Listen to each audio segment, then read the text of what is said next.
하나님, 이 주간에 우리 성도들에게 어떤 말씀을 전해야 됩니까? 그렇게 기도를 했어요. 근데 이번 주간에는 이상 미가서에 대해서 전해라 이렇게 응답을 주셨어요. 그래 두루뭉실하게 미가서에 대해서 말씀을 전하라 이렇게 하셔서 미가서를 읽으면서 말씀을 준비했습니다. 그렇게 준비하다 보니 정말 미가 선지자가 예언하던 그 시대의 상황과 오늘 이 시대의 상황이 너무나 비슷하구나.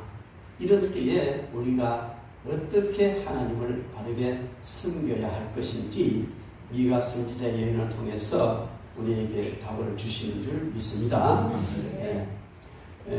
그 한마디로 말하자면 오늘 이 시대에 물론 여러 가지 여건은 다르지만은 여러 상황이 그때와 비슷한데 오늘 이 시대에 저와 여러분들이 어떻게 해서 사회에 대한 성도로서의 책임을 감당할 것인가 하는 이런 문제를 미가서를 통해서 알 수가 있는데 그것은 바로 우리 성도가 국가의 진정한 양심이 되어야 된다 하는 말씀인 줄 믿습니다.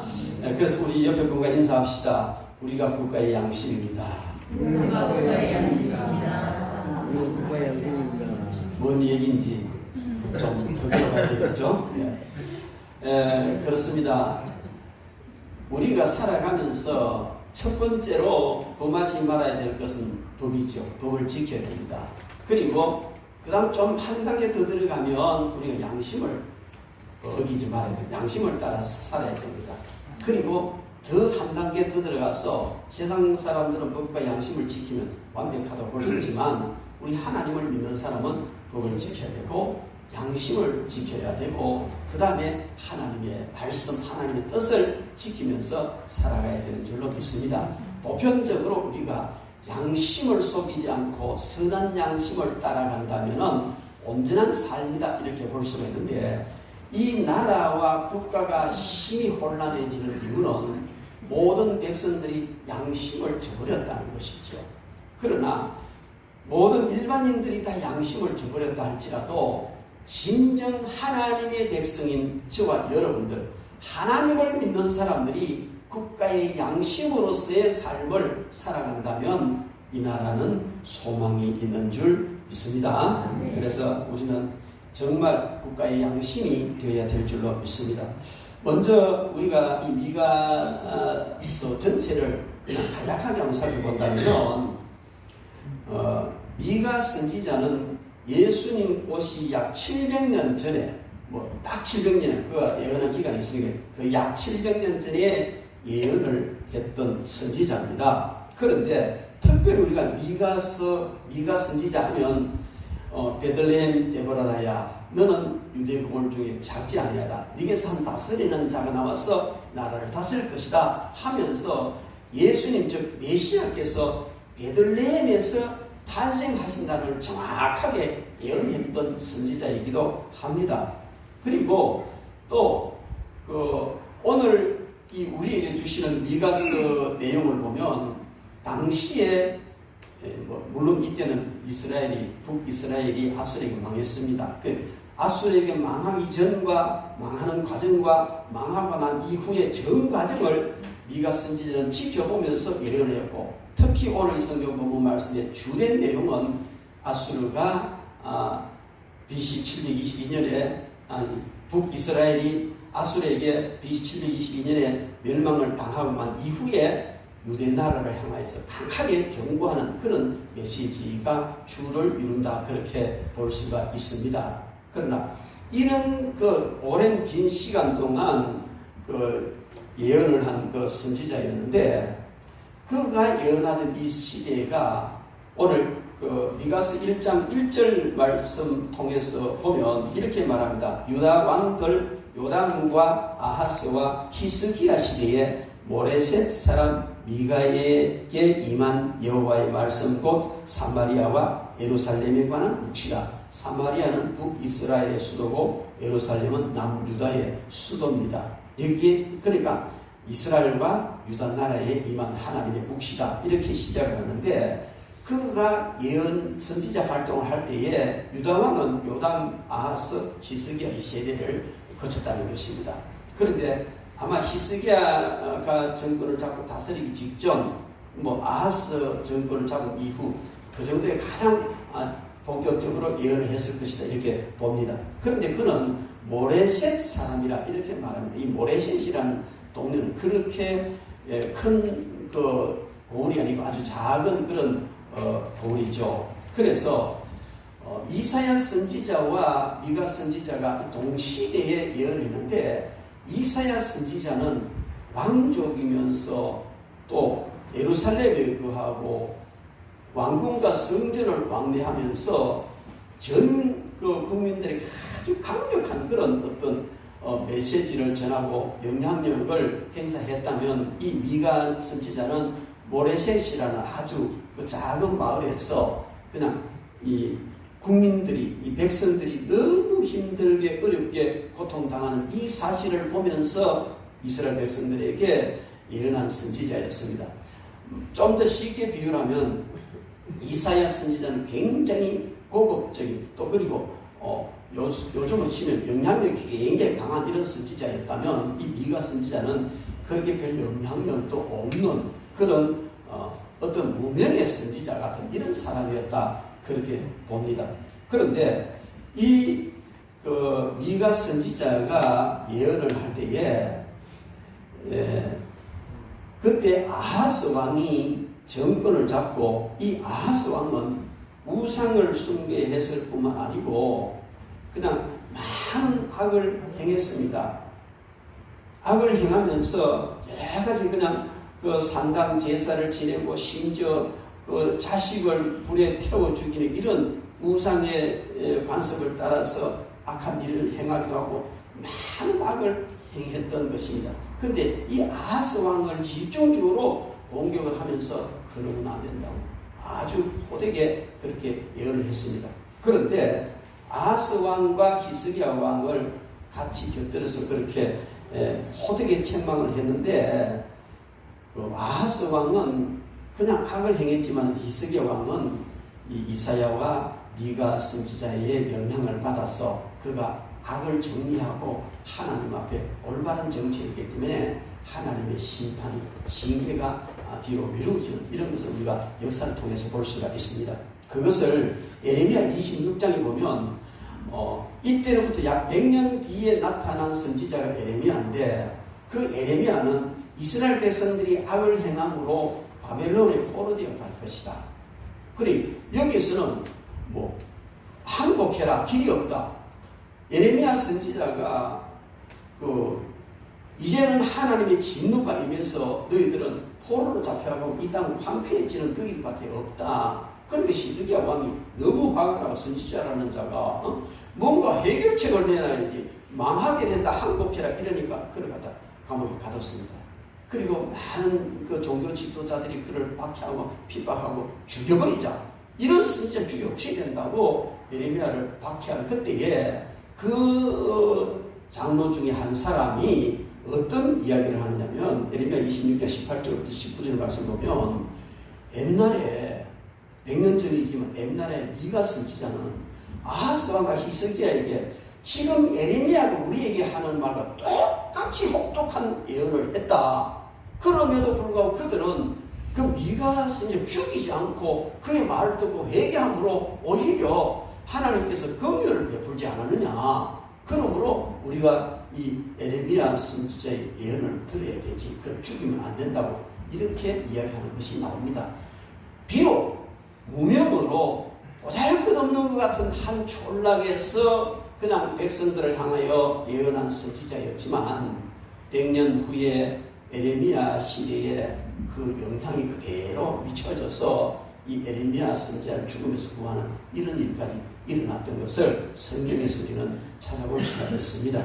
그래서 정말 우리는 살아갈 때에 큰 어떤 일을 위대한 일을 하든 그런 작은 일을 하든 그게 중요하지 않다는 겁니다. 큰 일을 하는 사람은 5달란트 받았으면 큰 일을 하는 것이고 1달란트 받았으면 1달란트 받은 만큼 거기서 충실하게 자기의 본연의 사명을 다하면 되는 줄 믿습니다. 그래서 오늘 이렇게 보면 이 미가 선지자가 당시의 사회상을 혹독하게 그렇게 질책을 했는데 미가서 3장 9절부터 11절 말씀에 보면 야곱 족속의 우두머리들과 이스라엘 족속의 통치자들 곧 정의를 미워하고 정직한 것을 굽게 하는 자들아 원하노니 이 말을 들을지어다. 시온을 피로 예루살렘을 지향으로 건축하는도다. 그들의 우두머리들은 뇌물을 위하여 재판하며 그들의 제사장은 삭슬 위하여 교훈하며 그들의 선지자는 돈을 위하여 점을 치면서도 여호와를 의뢰하여 이르기를 여호와께서 우리와 함께 계시기 때문에 재앙이 우리에게 미치지 아니하리로다. 이렇게 한단 말이죠. 그런 상황을 지적을 하고 책망을 했습니다. 그리고 여기에 더해서 미가 선지자는 그 당시의 부패와 타락을 지적하는데 여러 가지 모양으로 지적하고 2장 1절부터 2절 말씀을 보면 부자들은 가난한 자들을 착취하고 3장 1절부터 3절 보면 치리자들은 부정부패와 착취를 일삼고 또 3장 5절부터 6절 말씀에 거짓 선지자들은 사역의 눈이 어두워져 있고 당시에 하나님의 백성들은 하나님을 온전히 제사하는 것이 아니고 냉랭한 상태에서 감사도 감정도 없이 그냥 형식적인 그런 좋지 못한 재물을 가지고 땜빵질하는 그런 제사나 드리는 이런 상황이었다고 미가 선지자는 질책을 합니다. 대부분 이때 보면은 상류층에 있는 사람들이 악을 행했다는 것을 알 수가 있어요. 물론 모든 그 백성들이 하나님을 온전히 섬기지 못하는 건 국민들에 해당되는 것이지만 미가 선지자가 지적하는 이런 모든 부패와 제약들은 상류 사회에 있는 즉 지도자들에게 행하는 그런 질책이었다 이렇게 볼 수가 있습니다. 그 당시 지도자들은요 부패를 행함으로 나라가 혼란에 빠지고 이들은 자기들이 유익을 위해서 한마디로 지도자나 제사장이나 선지자나 다 돈하고 연결해 돈을 위해서 했다는 거죠. 하나를 위해서 하는 것이 아니고 그렇게 하고 그것으로 끝나는 것이 아니고 그것을 계속 더 자기들에게 유익되게 하기 위해서 구조적인 악을 행했다는 겁니다. 여러분 악을 행하는 것 개인이 악을 행하는 것도 참 나쁘지만은 이런 지도자들이 자기들이 마음껏 악을 행할 수 있도록 구조를 만들어 놓고 그 속에서 악을 행한다는 것이죠. 이것은 오늘 이 시대도 마찬가지입니다. 백성들을 잘 돌보라고 그렇게 돈까지 줘가면서 국회에 보내놨는데 자기들이 유익한 구조를 만들고 자기들에게만 득되고 백성들 생각지는 이런 악한 정치날이 이 시대도 있듯이 당시에도 구조적인 악을 행할 수 있는 그런 구조를 만들어 놨다는 것이죠. 그러면서 악을 행하는데 이런 상황 속에 들어가면 피지배자인 일반 사람들은 어쩔 도리가 없는 거예요. 그냥 당할 수밖에 없고 또 빼앗길 수밖에 없고 구조적으로 소위 말 법적으로 합법적으로 뺏어가고 이렇게 박해하도록 만들어 놨으니까 대책이 없다는 것이죠. 여러분 오늘 이 시대에도 이런 구조적인 악을 행하는 그 아래에서 고통을 당하는 많은 선민들이 얼마나 불평을 하고 분함을 속에 담고 있습니까? 그리고 이게 이제 한 번씩 표출하기도 하죠. 당시도 그러했다는 것입니다.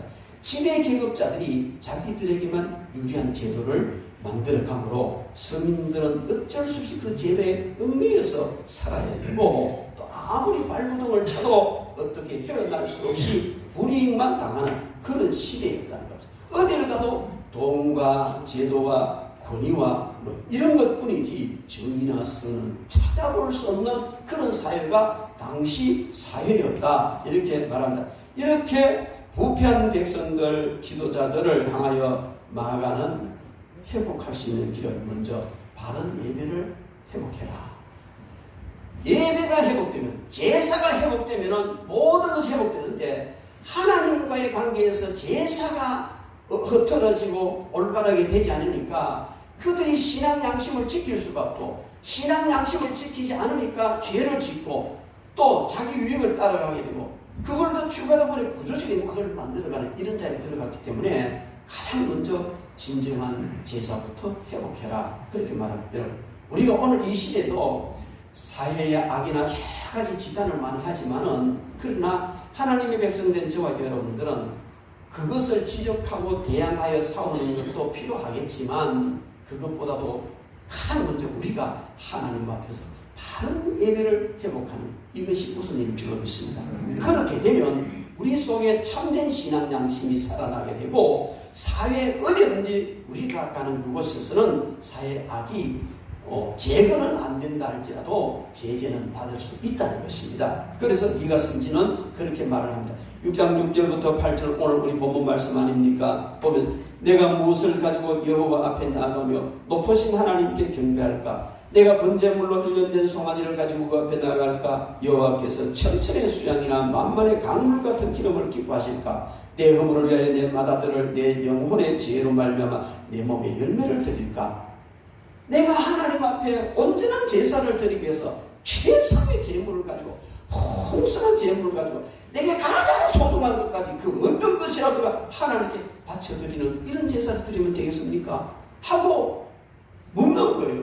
근데 그러면서도 그런 예배를 드린다 할지라도 하나님은 그것보다도 더 우리에게 원하시는 것이 있다는 겁니다. 그게 뭐냐면 사람아 주께서 선한 것이 무엇임을 내게 보이셨는데 여호와께서 내게 구하시는 것은 그런 것보다도 물론 그런 건 당연히 해야 되지만 하지 말라는 게 당연히 해야 되지만은 그러나 그런 것보다도 더 하나님이 구하시는 것은 오직 정의를 행하며 인자를 사랑하며 겸손하게 내 하나님과 함께하는 이것 아니겠느냐 그렇게 말씀합니다. 이것은요 정말 그런 모든 것 귀한 일들 중요하지만은 공의를 행해라. 먼저 너희는 공의를 행해라. 그리고 이웃에 대하여 인자를 베풀어라. 그리고 늘 하나님과 함께 동행하는 삶을 사는 것 이것이 우선입니다.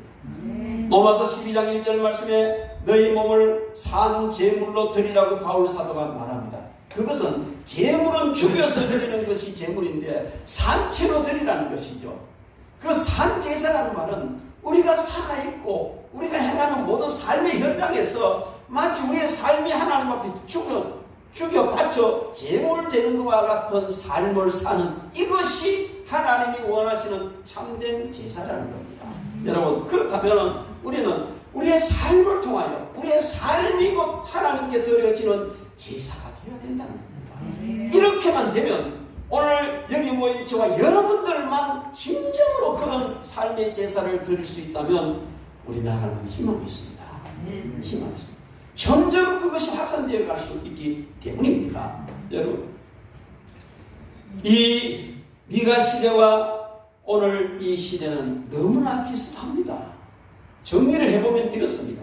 우두머리들은 뇌물을 위하여 재판하고 제사장은 삭슬을 위하여 교훈하고 선지자는 돈을 위하여 정치듯 하며 사리사욕에 눈이 어두워졌고 부자들은 가난한 자들을 착취하고 치리자들은 부정부패와 착취를 일삼고 이런 틈을 이용해서 거짓 선지자들이 난무하고 이단이 난무합니다.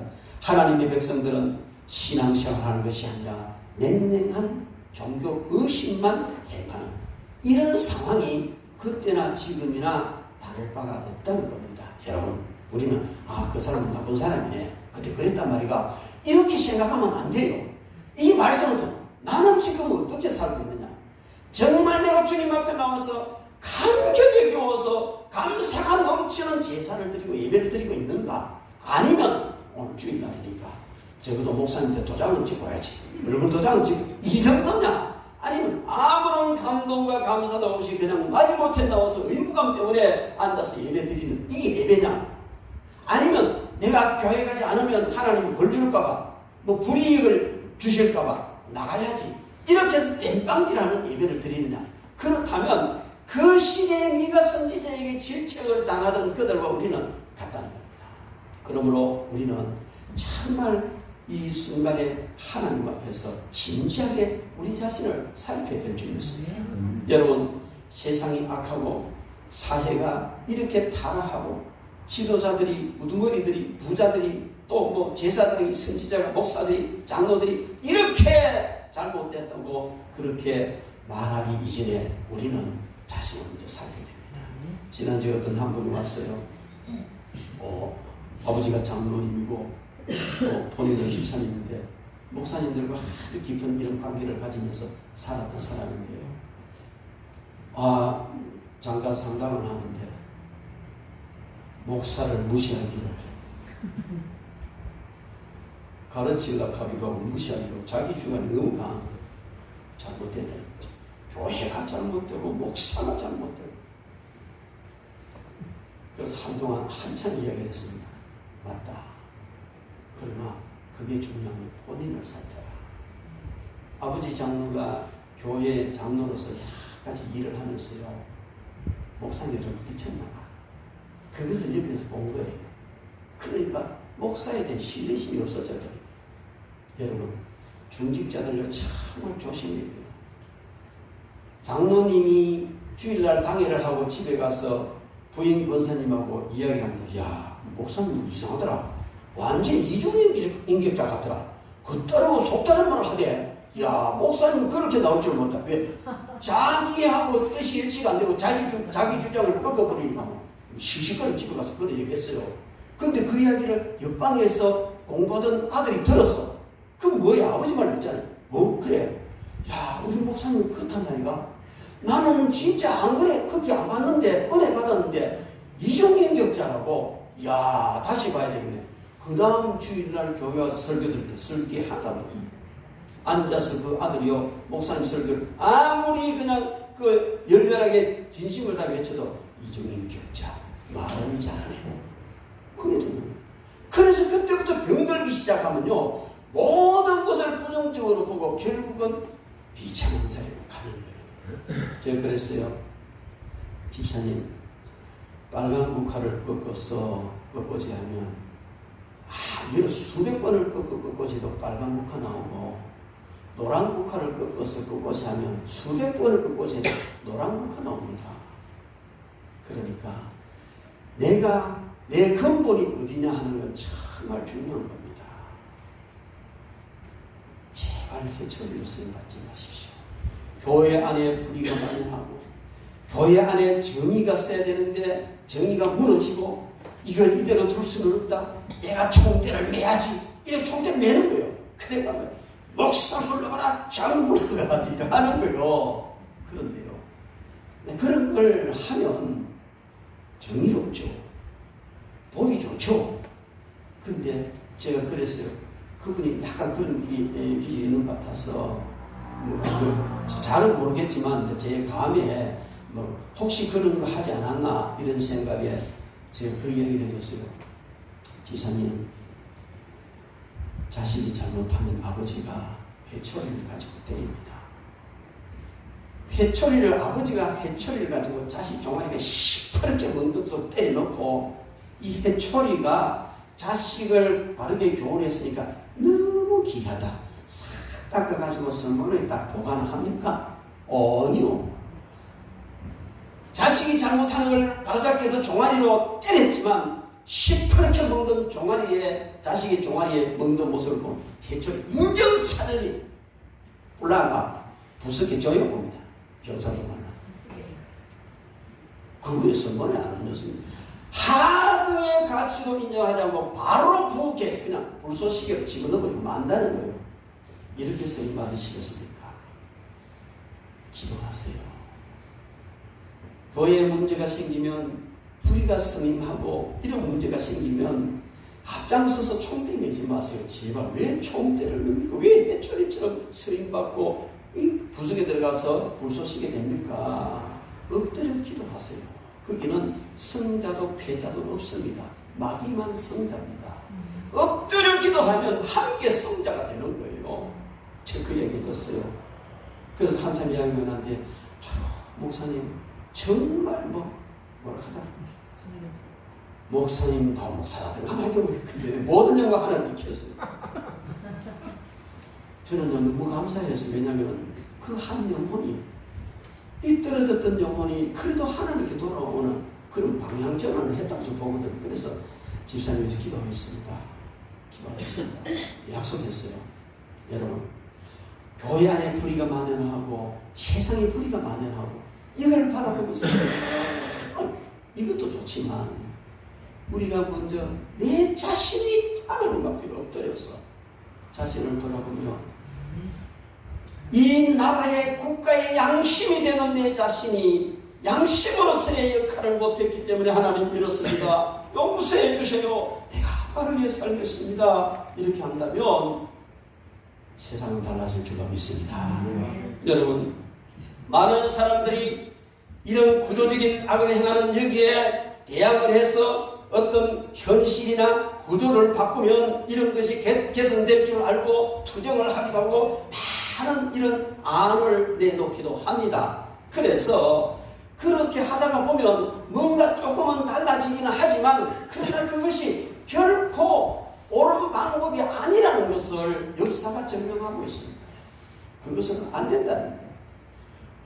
구조를 운영하는 인간이 신실하게 변하지 않는다면 아무리 좋은 구조도를 갖다 놔도 안 된다는 거예요. 여러분, 우리나라가 뭐 법이 없어서 지금 이렇게 됩니까? 법이 잘못돼서 이렇게 됩니까? 아닙니다. 있는 법만 제대로 적용해서 바르게 시행하면요, 천국 됩니다. 저는 그래 봐요.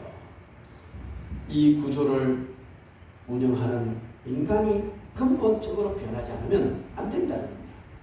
사람들이 고안해낸 각종 제도와 윤리를 가지고 이 사회 악을 어느 정도 제거를 할 수 있을 거예요.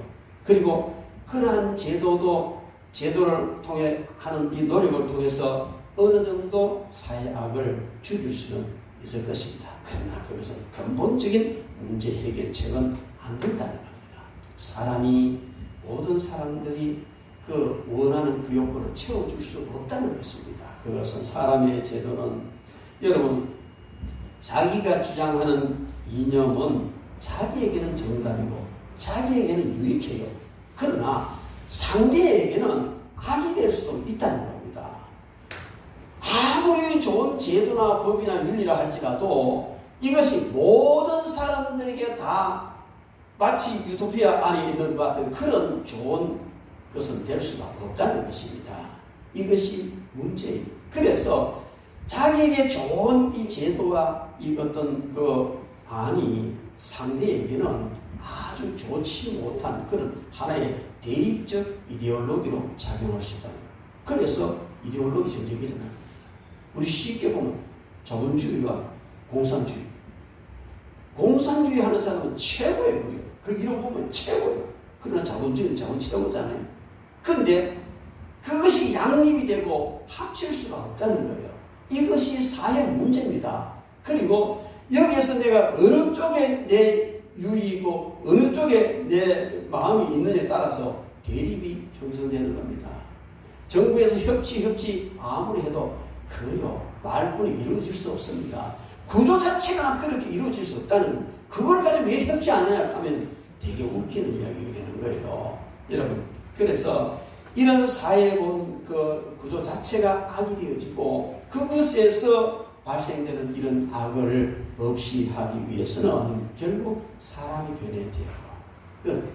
하나님을 믿지 않는 사람들은 막 그렇다 치고 놔두고 우리 믿는 사람만이라도 진정 양심적인, 국가의 양심적인 사람이 될 때에 우리는 많은 변화가 일어난다, 그렇게 볼 수가 있습니다.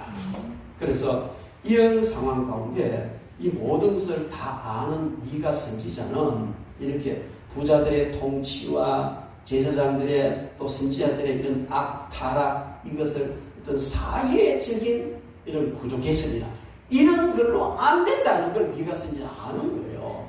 그래서 그런 말하기를 사회 구조를 바꾸라, 사회 개혁을 이루어라 하는 것이 아니고 하나님 앞에 예배부터 해보라. 하나님 앞에 예배부터 회복하고 하나님을 믿는 사람이 국가의 양심이 되어라. 진정한 참된 양심이 되어라. 그러면 변할 것이다 하는 것을 말합니다. 그리고 그렇게 될 때 하나님의 긍휼이 임하고 혹독한 재앙과 나라가 멸망하는 그런 일이 있지만 그러나 하나님께서 결국 긍휼을 베푸셔서 그들에게 좋은 미래와 좋은 새 나라를 세워갈 것이라고 그는 예언을 하고 있습니다. 여러분, 오늘날 우리 대한민국과 당시의 유대 나라와 사회악을 행하는 이런 형태는 너무나 비슷합니다. 그러나 달라요. 우리가 성경을 읽고 성경의 모든 것을 이 국가 시책이나 지금 현실에 적용을 시킬 때는 이 같음과 다름의 이 사실을 정확하게 알아야 됩니다. 그 되어지는 모든 형태나 사회학 이런 모든 것은 비슷하지만은 당시의 유대 나라와 지금 우리나라의 형태는 완전히 다릅니다. 당시의 유대 나라는요, 뭐냐면 전 백성들이 다 하나님의 백성이에요. 그리고 선지자, 제사장, 왕이 있었지만은 다 하나님 통치를 받는 사람이었습니다. 그리고 모두가 다 유대교가 아니에요. 그죠? 하나님. 요즘 전국가가 다 기독교다. 이런 얘기예요. 그런데 지금 우리나라는 국가 안에 기독교인이 있습니다. 그러나 모든 국가의 모든 국민이 기독교인은 아니라는 겁니다. 당시 우리나라처럼 우리나라 법적으로나 모든 것이 그런 하나님 성경 말씀대로 통치되어지는 건 아니라는 겁니다. 법이 있고 또 성경이 있고 이 다른 어떤 이런 현상이라는 것을 우리가 알아야 합니다. 그래서 현재 우리에게 주어진 이런 모든 상황을 성경을 그대로 도입을 해버리면 이상한 그런 형국이 일어나요. 그래서 미가 선지자는 그럼 어떻게 해야 되느냐? 어떻게 해야 되느냐?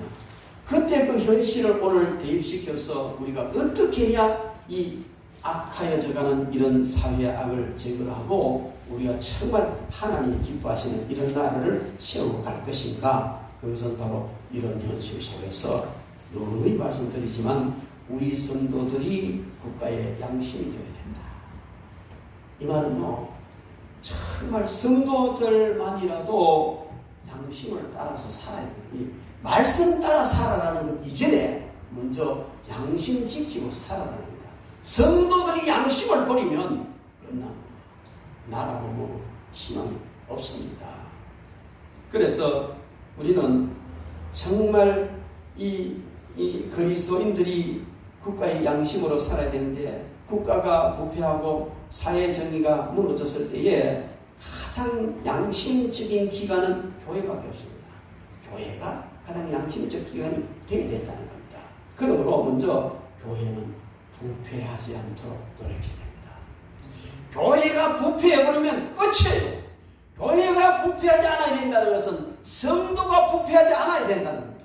여러분, 나라가 이런 꼴이 되는 것은 내가 부패했기 때문이고 내가 부패하지 않으면 우리나라는 희망이 있다는 이 믿음을 가지시기 바랍니다. 이건 성경이 말하는 미가 선지자가 그렇게 외쳤던 내용이에요. 여러분, 그러므로 교회가 부패한 상태로서 성도가 부패한 상태로 있으면서 국가는 기획되지 않습니다. 국가는 기획할 수가 없습니다. 우리는 국가의 양심 기관으로서 먼저 자신을 선별하고 악에 오염되지 않도록 노력을 해야 됩니다. 다 하는데, 아이고, 목사님 요새 그렇게 살면 못 살아요. 뭐, 예수 믿는다고 그래 하면요, 요새 목사님 못 살아. 아니에요. 못 살아가는 그 방법을 선택해서 살아야 돼요. 살아내야 돼요. 그게 양심이에요. 온 지구에서요, 온갖 오물, 더러운 찌꺼기, 별것들을 다 쓸어서 강물로 쓸어 모아가지고 바다에 갖다 버립니다. 버리고 싶어 버리고 그렇게 돼 있어요. 흘러가게 돼 있어요. 그런데 그런 세계 땅덩어리에서 온갖 더러운 오물과 모든 걸 다 바다를 쓸어버릴 수밖에 없는 그 바다물이 썩지 않잖아요. 왜요? 3.5%의 소금 염도 때문에. 이 바닷물 가운데 있는 대략 3.5%의 염도, 소금 이것 때문에 그런 세계 모든 오물을 다 받아들여도 일부는 썩을지 모르지만 바다는 썩지 않고 그냥 존재하는 그것은 무엇을 의미합니까? 오늘 세계 속에서, 아니 대한민국 안에서 3.5%의 부패하지 않은 양심적인 성도만 있어도 나라는 이렇게 안 된다는 거예요. 그걸 이야기하는 겁니다. 여러분, 그래서 정말 우리는 다른 사람 몰라도 나는 3.5%의 소금이 되겠다. 그걸 주님께서 너네 세상의 소금이다. 소금이 되라가 아니고 너는 이미 소금이야. 여러분, 우리는 사회 속에서 내가 내 하고 싶은 대로 하고 내 유익을 따라 행하고 내 좋은 대로 하다가 성령께서 감동을 주시고 양심의 북진이거든. 그 자리에서 바로 엎드려서 내가 3.5%인가? 이거 생각해 보시기 바랍니다. 보세요. 그래서 이러면 내가 3.5% 들어가는구나. 그거 버리세요. 소리가 돼도 버리고요. 유익되지 못해도 버리고요. 자존심 상해 버려야 돼요. 그래야 그리스도인다운 삶을 살고 양심적인 국가의 양심이 될 수 있는 것이 될 수 있는 줄로 믿습니다. 그리고 우리 그리스도인들이 국가의 양심으로서의 일을 다 하려면 하나님의 공의를 세워가야 합니다. 여러분, 하나님의 공의는 하나님의 말씀 따라 살 때에 사람들에게 하나님의 평강이 주어지는 것, 이것이 하나님의 공의입니다. 반대로 사람들이 하나님의 말씀을 어기고 제약을 행할 때 거기에 하나님의 심판이 임하는, 이게 하나님의 공의예요. 세상은 그렇다 치더라도 우리 하나님을 믿는 저와 여러분들은 하나님의 말씀대로 살고 힘들고 그래도 그 말씀대로 한 걸음 한 걸음 따라 살 때 하나님께서 반드시 저와 여러분들을 들어쓰시고 존귀하게 하실 줄로 믿습니다. 반드시 세워집니다. 이건 하나님의 공의이기 때문에 그렇게 되어 있습니다. 그런데 만약에 반대로 우리가 하나님의 그 말씀대로 못 살고 하나님의 법을 어기고 죄를 지고 마음대로 했으면 반드시 심판이 임해야 돼요. 심판이 임해야 됩니다. 목사님 무슨 소리 하십니까? 긍휼이 풍성하신 하나님이신데 목사님 그런 말하면 섭하지. 비록 우리가 죄를 지었을지라도 약하여 죄를 지었으니 하나님, 특히나 예수님 십자가에 우리의 죄를 대신해서 십자가에 못 박혀 돌아가셨으니 용서해 주시고 죄를 지었기나 말았기나 잘되게 해주시고 평안을 나 공평. 그건 하나님 공의가 아니에요.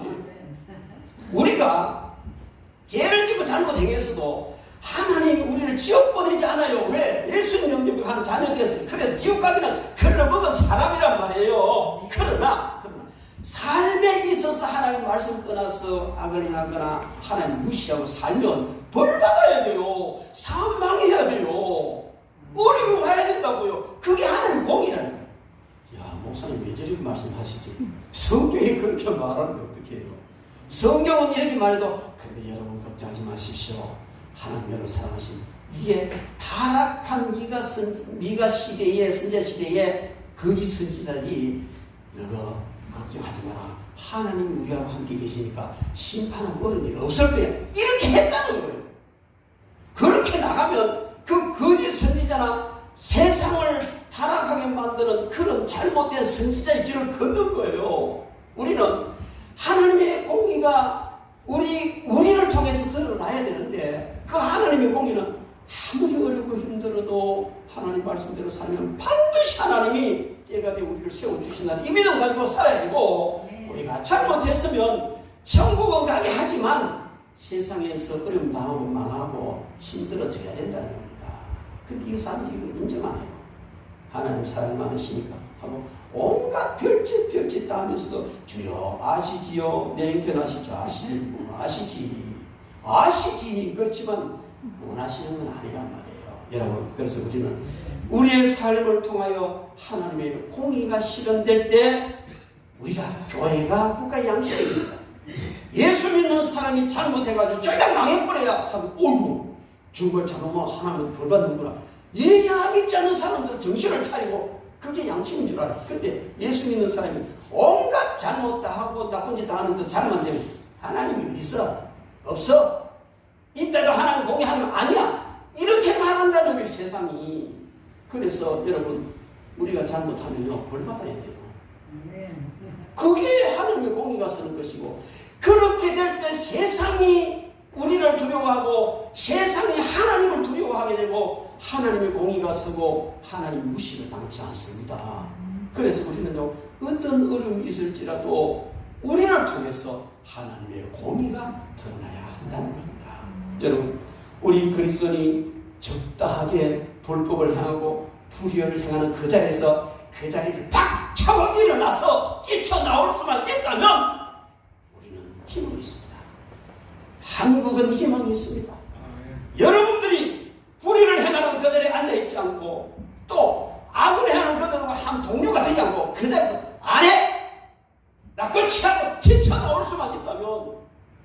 하나님 공의를 따라 나올 수만 있다면 하나님 영광을 받겠습니다.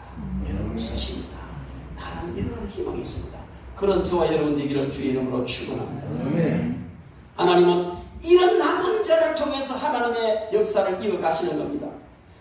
남은 자 셋을 통해서 의인의 후손을 세우셨고, 남은 자 노아를 통해서 인류를 보존하셨으며, 남은 자 아브라함을 통하여 하나님의 백성을 세우셨고, 남은 자 다윗을 통하여 그의 후손에서 메시아가 나게 하셨고, 그 메시아를 통하여 저와 여러분들이 남은 자가 되게 하신 줄로 믿습니다.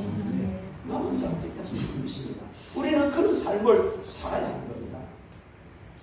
스가랴서 4장 6절부터 8절, 오늘 본 미가서 4장 6절부터 8절 말씀에 보면 여호와께서 말씀하시되 그날에는 내가 저는 자를 모으며 쫓겨난 자와 내가 환난 받게 한 자를 모아 그 저는 자로 남은 백성이 되게 하며 멀리 쫓겨났던 자로 강한 나라가 되게 하고 나 여호와가 시온산에서 이제부터 영원까지 그들을 치리하리니 내 양떼의 망대요 딸 시온의 산이요 이전 권능 곧 딸 예루살렘의 나라가 되기로도 새로운 나라 하나님께서 이들을 통해서 새로운 나라를 세우겠다고 약속하셨어요. 그 이 나라는요 바로 세워지는 것이 아니고 바벨론 포로에서 돌아온 후에 세워진다는 겁니다.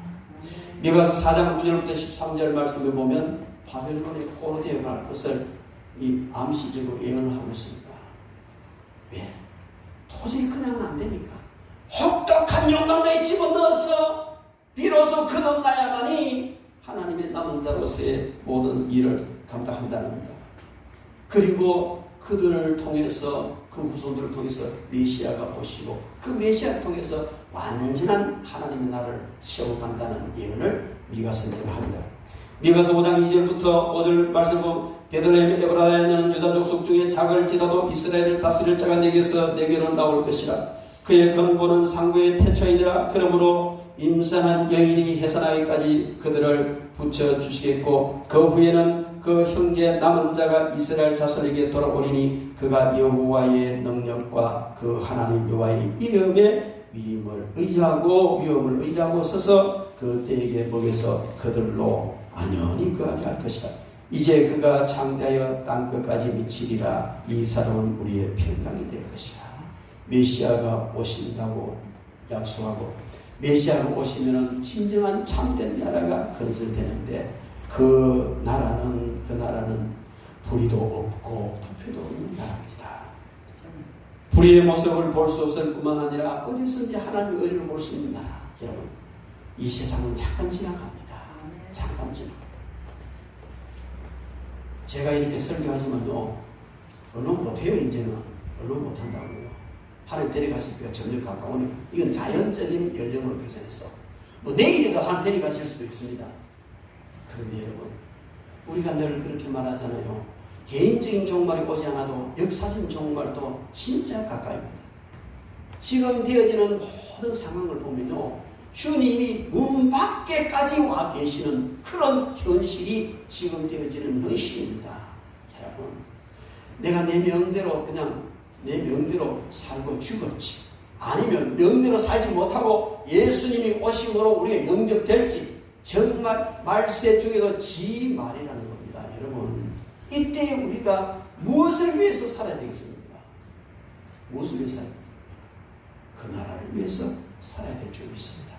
주어진 이 사업, 주어진 직업, 거기에서 최선을 다하지만 그것은 바로 우리가 하나님의 공의를 행하기 위해서 하나님의 의를 드러내기 위한 삶을 살아야 될 줄로 믿습니다.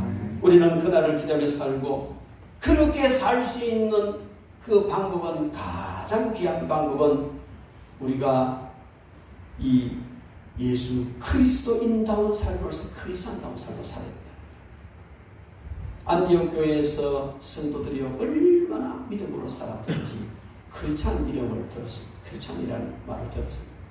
여러분, 크리스찬 예수 그리스도의 사람들은요, 예수님 때문에 살고 예수님 말씀대로 살고 예수님을 위해서 사는 사람을 크리스찬이라고 말합니다. 여러분, 우리가 국가의 양심이 되기 위해서는 성도다운 삶을 살아야 될 줄로 믿습니다. 이것은요, 오직 예수 그리스도. 오직 예수 그리스도. 예수님이면 충분합니다. 할렐루야. 정성희 조사님이 카톡에 올렸는 걸 내가 주보에다가 지금 캡처가 실어놨습니다. 주보 그림을. 너무 은혜가 되더라고요. 주님이면 충분합니다. 여러분, 주님이면 충분합니까? 예수님이면 충분합니까? 돼야 아닙니까? 예수님 없어도 될 만한 게 너무 많고, 예수님 없어도 좋으니까 우선 이거라도 있으면 좋겠습니다. 사실 많잖아요. 바뀌어야 돼요. 그거 없어도 예수님이면 충분하고, 그거 안 돼도 예수님이면 충분합니다. 이런 믿음이어야 될 줄로 믿습니다. 근데 우리는 지금 그렇게 안 하잖아요. 예수님이 없으면 이것만 있으면 됩니다. 말은 그렇게 안 하고 또 생각은 그렇게 안 하지만 삶을 그렇게 산다는 거예요. 예수님 없어도 이것만 있으면 되니까 우선 이거 대놓고 보자 이거잖아요. 좀 혹독한 표현일지는 몰라도요, 오늘날 정말 그 올바른 신앙을 가지지 못한 크리스찬들이요, 교회나 예수님을 아무데나 팽개쳐 던져버리도 되는 헌신잡처럼 생각하는 사람도 있어요. 너무 안타깝잖아요. 이 말은요, 교회에다가 가치를 부여하지 않는다는 거예요. 예수님에게는 가치를 부여하지 않는다는 거예요.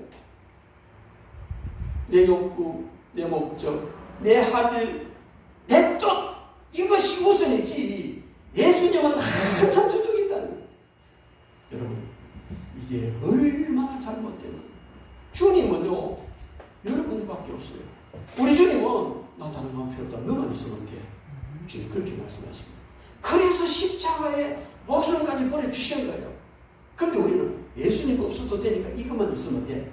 이렇게 혹시 산다면 우리는 그거 해결해야 돼요. 윤리적으로 도덕적으로 지은 죄도 해결해야 되지만 그것보다 더 철저히 해결해야 될 것은 예수님 없어도 살아갈 수 있을 것 같았던 그 마음, 지금 예수님 없이도 살아가는 나의 모습, 예수님에게 최고의 가치를 부여하지 않고 다른 데 가치를 부여하는 그것, 그리고 때로는 예수님 교회 그냥 교회야 어떻게 되든지 예수님 몸이 말이 좀 내리나 내가 살고 봐야지 이러면 안 된다는 거예요. 양심, 국가 양심일 수가 없어요. 여러분, 우리는 오늘 그 미가 선지자가 주는 이 말씀 앞에 당시의 사람들이 그래서 타락하는 거예요. 하나님 없어도 돼. 제사, 아무거나 재물 대충 갖다 바쳐. 그래서 이사야 그랬죠. 이거 나에게 가져온 이 재물 너가 총독에게 갖다 줘봐라. 맞는가? 하면 되지. 여러분, 우리는 이 시대에 예배가 나의 생명이다. 예배가 나의 생명이다. 예수님만 있으면 된다. 주님만으로 만족합니다. 국가의 양심이 되기 위해서, 나라를 살기 위해서 이런 각오를 하는 저와 여러분 되기를 바랍니다. 쉽지 않은 것 알아요. 쉽지 않은 것 압니다. 그러나 노력해야 돼요.